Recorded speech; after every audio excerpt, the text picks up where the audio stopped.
Let's go to the United States now, where hundreds of police in riot gear have moved into the site of the Occupy Oakland protest in California. Our North America correspondent Lisa Miller joins us now from Washington.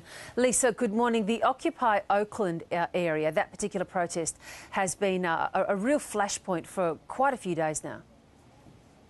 Well, it has. It's been one of the more higher profile protests, and in fact we recall in the last couple of weeks at one of the incidents, one of the flare-ups between police and the protesters, there was tear gas used, and a young Iraqi veteran had been knocked in the head and suffered some fairly serious injuries.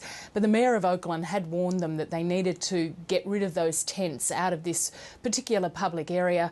Finally, the police moved in, removed about 100 tents. The Mayor has said that they can come back and use the park during daytime and nighttime, for speeches and all the rest of it, but they're not allowed to camp there. But it's sort of built up, Virginia, because there's been a bit of activity over the weekends. They've also moved on Portland and Denver and Salt Lake City. There's a feeling that the Occupy movement is sort of coming to a little bit of a flashpoint where there has to be some decisions made about where it goes forward from here. Well, that's right. I mean, and a lot of these Occupy movements have been allowed to stay in situ, but the Oakland one, which I guess with California, I guess having a long and proud tradition of pretty strident protest, they don't seem to show any signs of wanting to move at all, Lisa. No, but people thought that perhaps winter, the arrival of the colder weather, might be a natural breaking point, or not so much a breaking point. Even those within the movement have wondered whether perhaps they should all head home and regroup when it's warmer, perhaps head into the colleges, the universities to direct their protests elsewhere. And there have been suggestions that we'll get some kind of indication within the next week or two. And it's been almost 2 months now that they've been going. That first one started in New York at Wall Street on September the 17th, I recall. So it is about to hit the 2-month mark, and certainly a sense with these few cities trying to shut down those camps and appearing to shut them down fairly successfully at the moment, that there might be a change of thought about where to go forward for the organisers, although I regret even using that word because they say there are no organisers and no spokespeople as such, but perhaps the general assemblies that they hold each evening at these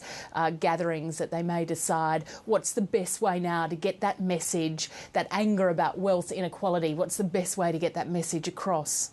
Now, Lisa, on another subject, that very high-profile Congresswoman Gabrielle Giffords, who was shot as part of I guess you might call it a siege, has made quite a stunning return to the public forum.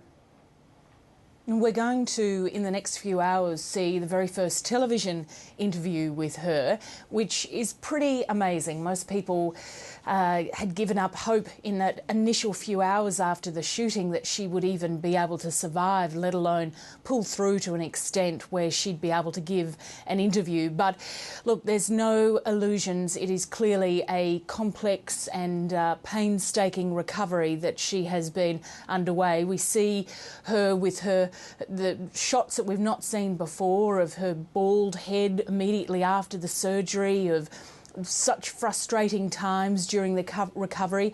Her speech is still, she needs a lot of help to put sentences together, so you don't hear a lot from her in the little excerpts that the ABC channel here in America has put out. But she and her husband, Mark Kelly, the astronaut, have released a book, or are about to release a book, so this television appearance coincides with that. But certainly a lot of people in America are going to be pretty amazed to see her at all, quite frankly. It'll be fantastic to watch, and a really amazing comeback. Lisa Miller, good to talk to you. Thanks so much. Thanks.